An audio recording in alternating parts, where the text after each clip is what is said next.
Folks, this is Jeff with District with JTT. This is 2 Point to Miss. Check this out. And I just genuinely wanted to ask a question of my colleagues here, because both of you are here in good faith, and I respect you as individuals. And I want to ask you a question of what my constituents asked me.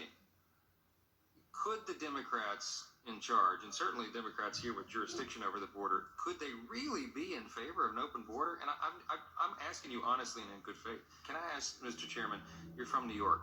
Thanks to New York City's council, beginning January 9th, 2023, more than 800,000 non-citizens will be eligible to vote in municipal elections in New York. Do you agree with that policy? No, non-citizens will not be eligible to vote in New York. They never have been. Well, they were in the 19th century eligible to vote in New York. Well, no, this is a recent action. It was just passed in December. No, that is not correct. Non-citizens have not been eligible to vote in New York, or as far as I know, in any other state since the 19th century.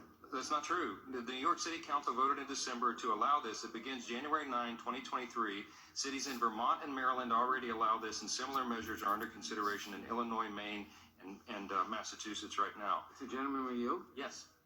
I believe those are considerations of allowing votes in municipal elections only. Right, but thank you. That's the point. Everybody wants to know at home, why would they allow this? Guys, they're allowing it because they're going to turn them into voters. They already are doing this in New York City, largest city in America, and this is the plan of our friends on this side to turn all the illegals into voters. That's it, folks. That's what's going on. That's the game. That's why the border's open. That's why they've dropped it. Look, I respect Ms. Loughran and all her work in this arena. Yes, I'll yield, Mr. Chairman. I'd love to hear what you have to say about this. As a New Yorker, I would love to think that New York is the entire country, but it is not. It is not. And consideration is being given to permitting non-citizens to vote in New York, and I believe in the capital city of Vermont. I forget which that is. But as much as I'd like to believe it, New York and Vermont are not the entire country. But, Mr. Chairman, that's the whole point. This is what's going on, folks. At home, if you're trying to figure this out, if you're scratching your heads, you see the video, you see droves of people, 2.4 million people coming over the border illegally, the president allowing, the Democrats in charge of Congress are allowing it. The deal is they're going to turn them into voters. You just heard it. They don't have any problem with that. They celebrate it. Here's the deal. We have a problem with it. The Constitution has a problem with it.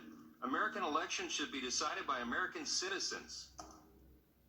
That's it. That's what this is about. That's why we're jumping up and down and screaming, my friends on the video who are commenting about this. That's why we're so upset, because our constituents are frightened that we are losing our country. We're losing our security. We're losing our sovereignty, because we're going to allow people from 160 different countries around the world to come in here and decide our elections. That's it. Here it is on record. You all heard it. I'm out.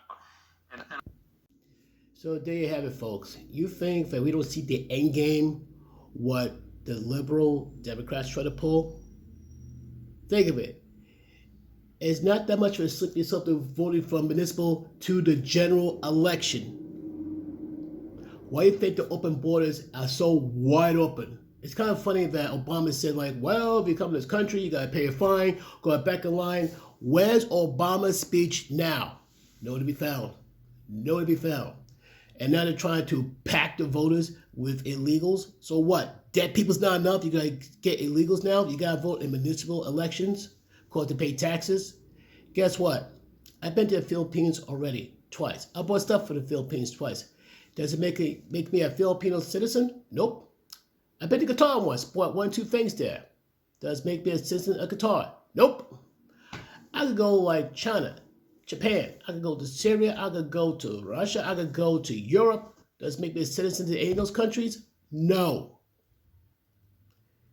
So I have a suggestion to all the conservative Republicans, all of the people who were already in the system, try to become U.S. citizens legally. I suggest reach out to them, get them incentives, give it a reason to vote conservative. And I have a gut feeling they'd be really, really eager. If you make them citizens, like say, next 24, 40 hours, they vote Republican. They vote against the Democrats. Because I can promise you, if anybody had a reason to be ticked off, had enough, they do. They have every reason to be ticked off. So what are your thoughts on this, folks? Do you care? Or do you care about the future of this country, especially being taken away from somebody who sneak into this country illegally? Keyword, sneak in. Oh yeah, some say, oh, I didn't sneak in, I just overstayed my visa. Translation, you overstayed your welcome. Nice. So tell me your thoughts and opinions on this. Peace.